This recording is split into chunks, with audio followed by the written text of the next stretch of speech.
In 1964, I co-starred in a movie for 20th Century Fox with Jimmy Stewart called Dear Bridget, which was a wonderful experience. And he was the best of the best. And no one I ever worked with is a notch above Jimmy Stewart. He was exactly what you hope a great actor and a great man will be. Every scene was beautiful, and there was never a nanosecond of fabulousness or preciousness, whether he was sitting around with anybody on the crew or whether he was chatting with, the leader of France. He was just a real guy. He and I played baseball together for 10 weeks. We just tossed the ball back and forth and really developed that father-son energy. And he was a wonderful, wonderful, wonderful man. And I'm grateful for that experience. It was a 20th Century Fox film. Irwin Allen, who created and produced Lost in Space, was on the 20th Century Fox lot, and the part was offered to me. I never auditioned for it. It was just offered to me.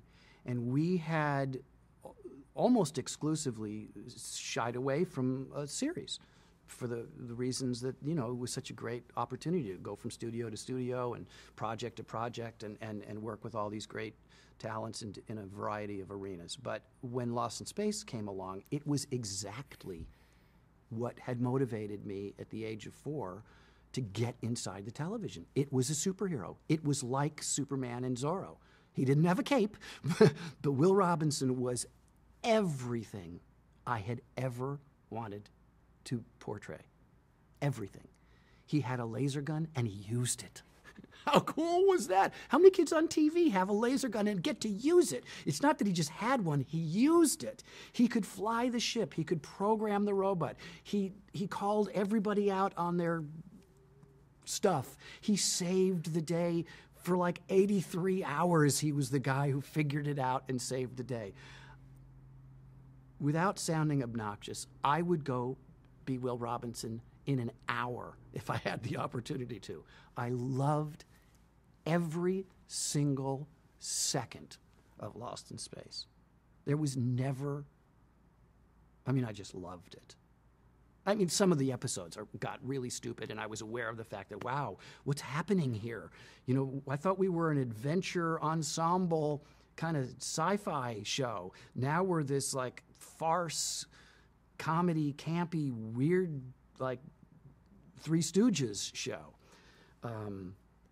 But even then, I believed those scenarios. If I was talking to a carrot, an actor dressed as a carrot, I still maintained that Will Robinson belief that this is an alien being and I'm going to deal with what I have to deal with. I never played it for humor. I always played Will as very much in a real world because I wanted to be a superhero and I wanted it to be like a comic book that I would read and like. I loved being Will Robinson. I love those people. They're family to me. When you do a series, certainly in those days, Lost in Space was, we started January 1st, 1965, and we ended in I think April or May of 1968. We shot 9-10 months a year. Today a television season is 13 episodes. We did 30 a season, and we had 7 days to shoot an episode. We had 3 permanent sound stages. 20th Century Fox was such a great lot in those days. Planet of the Apes, Peyton Place, Batman, Green Hornet, Fantastic Voyage, Funny Girl, it was just such a great, and I'd ride my bike to the studio. It was 5 minutes away. Oh, those were wonderful times for me. Wonderful, wonderful times. Even when I look at the shows and some of them are so stupid and unwatchable, I still can't help but connect to that love of being there. I loved being there.